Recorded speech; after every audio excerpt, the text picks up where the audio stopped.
My name is Frank Ahearn, and I'm a privacy consultant who works with victims of romance scams, online blackmail, stalking, and other extreme issues.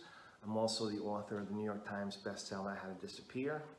Now, what I want to talk about specifically is trying to recover money from a romance scam. Not an easy feat, and not always possible. It's, to be honest with you, it's a crapshoot. You have to be aggressive. And in my experience, some clients get money back, some don't.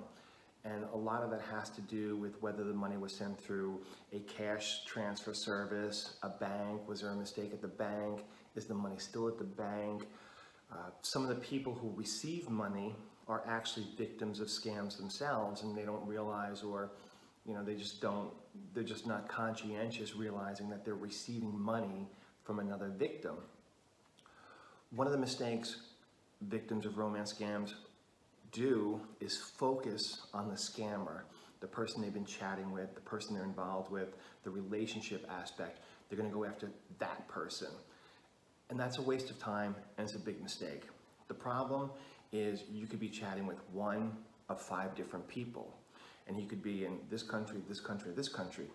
So the goal is to focus on the money. Like they say in every movie, follow the money.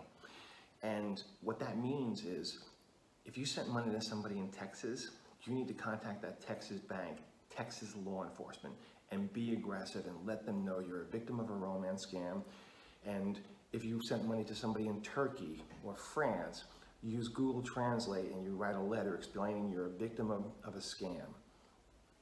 You have to be aggressive because, unfortunately, from what I've seen, law enforcement is not very aggressive in helping, especially local law enforcement, helping victims of romance scams.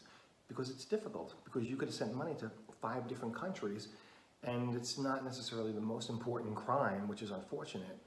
So my attitude is, if you do nothing, nothing happens. So on my website, you'll see where I explain how you can go about trying to recover money. And it doesn't always work. For some clients it does, for some it doesn't, and unfortunately I don't have the ingredients to why that occurs. So if you want to take action, okay, don't focus on the romance scammer who you're chatting with. Focus on the people you sent money to. Make them accountable why they received your money.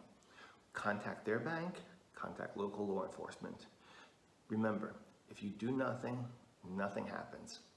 And good luck.